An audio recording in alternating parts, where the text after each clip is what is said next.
Kejar akhirat, jangan lupa dunia. Karena dunia ini penting juga buat kita. Hanya memahami ayat ini, jangan salah. Kalau katakan seimbangkan, itu pertama maknanya kurang pas dengan ayat. Yang kedua, siapa sih yang sungguh-sungguh menyeimbangkan dunia akhirat?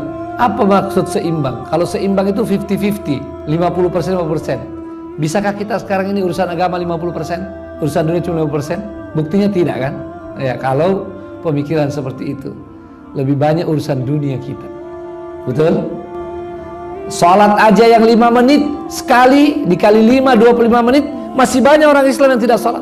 Kalau tidak percaya, minta tolong ibu-ibu di hari Jumat saat khatib sudah mau selesai khutbah, tolong di jalan raya depan ini aja. Ibu-ibu boleh cek, banyak nggak mobil-mobil masih lewat?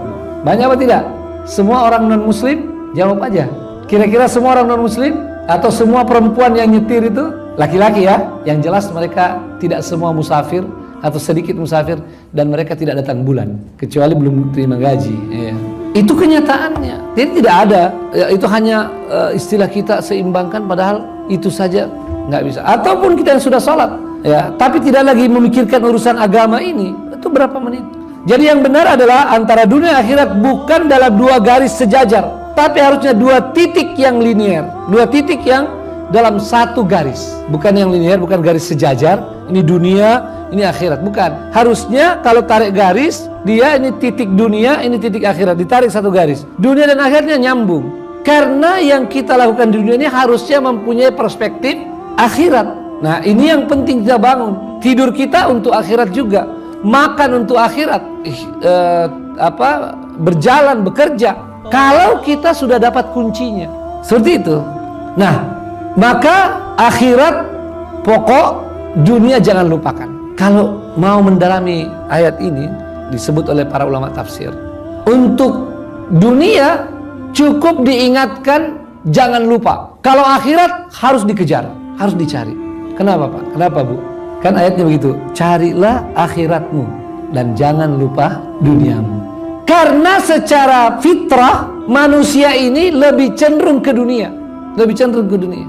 Urusan dunia tidak disuruh pun orang akan cari, betul? Betul?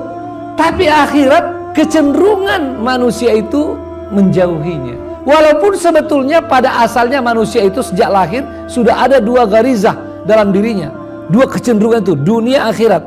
Tapi kemudian bertumbuh itu kecenderungan ke dunianya lebih banyak. Kalau tidak ada bimbingan, kalau tidak masuk ayat-ayat Allah dalam jiwanya, maka kecenderungan dunianya akan lebih kuat, menguat terus, bahkan sampai melupakan akhiratnya. Maka dari itu seorang muslim harus sadar bagaimana memproses, tapi juga jangan lupa dunia. Lantas di mana hal ini penting? Maksudnya jangan lupakan dunia ini. Dalil itu karena kalau kata Ustadz semua orang cenderung ke dunia, ada kalanya seperti 3 orang sahabat karena keliru di dalam memahami ajaran Islam, memahami hakikat ajaran Islam dan memahami apa yang dilakukan Nabi. Ada 3 orang sahabat datang kepada istri-istri Nabi menanyakan bagaimana ibadah Nabi, lalu mereka merasa kayaknya sedikit tuh. Karena kalau Nabi udah diampuni dosanya, kalau kita ini kan banyak dosa. Maka satu memutuskan saya mau puasa terus-menerus, tidak mau makan lagi. Yang satu mengatakan saya tidak mau tidur malam lagi, sholat lail terus. Yang satu mengatakan saya tidak mau lagi mendekati istri saya. Inilah yang diingatkan oleh ayat itu ya. Jangan lupa dunia.